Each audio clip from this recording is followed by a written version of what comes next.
Yun, magandang morning sa ating lahat, sa lahat ng sumusubaybay sa ating Facebook page at sa ating YouTube channel. So ngayong araw pala guys, ay bali pupunta pala ako ng Exotic Islands. So bali ngayon pala ay nandito na pala ako sa tinatawag nilang Tagusan dito sa may Exotic. So ipapakita ko lang sa inyo guys yung mga ginagawa ko pagka ako ay nagpapaisla. So ipapakita ko sa inyo yung kung gaano ba talaga kaganda yung Exotic Island na sinasabi nila na located dito sa Port Barton. So ito nga pala yung bahay dito sa may baba, yung may-ari dito ay kaibigan natin. So nagpaalam ako sa kanya na kung pwede umakyat sa taas at yun naman, pumayag naman siya. So dito pala guys ay sobrang ganda talaga dito at talaga namang maaaliw ka sa napakagandang mga tanawin. Halika kayo, samahan ninyo ako, akyat tayo sa taas mga master at mga tiga-subaybay at tingnan natin kung ano ba talaga kaganda.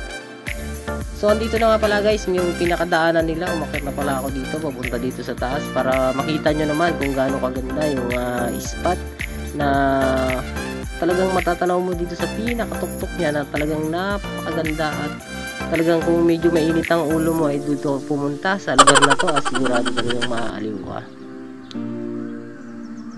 So ayan guys, tumakbo-takbo ako dito at talaga namang nag-enjoy talaga ako sa ginawa ko kasi napakaganda at parang pumunta ka sa isang lugar na napakatahimik at sobrang aliwalas ng mga tanawin. Talaga namang talagang panapanabik na parang na-enjoy mo yung sarili mo na hindi mo kayang ipaliwanag, na parang nabawasan yung mga problema na dinadala mo pagka pumunta ka sa mga bali pala dito guys. Talagang relax na relax talaga yung mga oras na ito at talaga namang nakakapag-enjoy.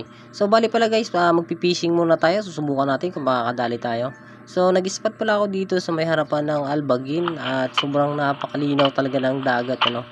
So dito wala, yung ginagawa ko pala na ito ay isa ito sa mga paraan para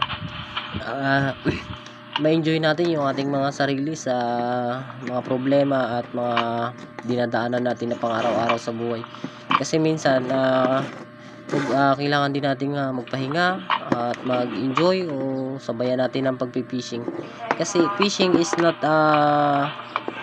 tawag nito, hindi ito sa paraan na kung paano ka mahumuli ng isda. So ito ay paraan upang makapag-enjoy ka at makapag-relax.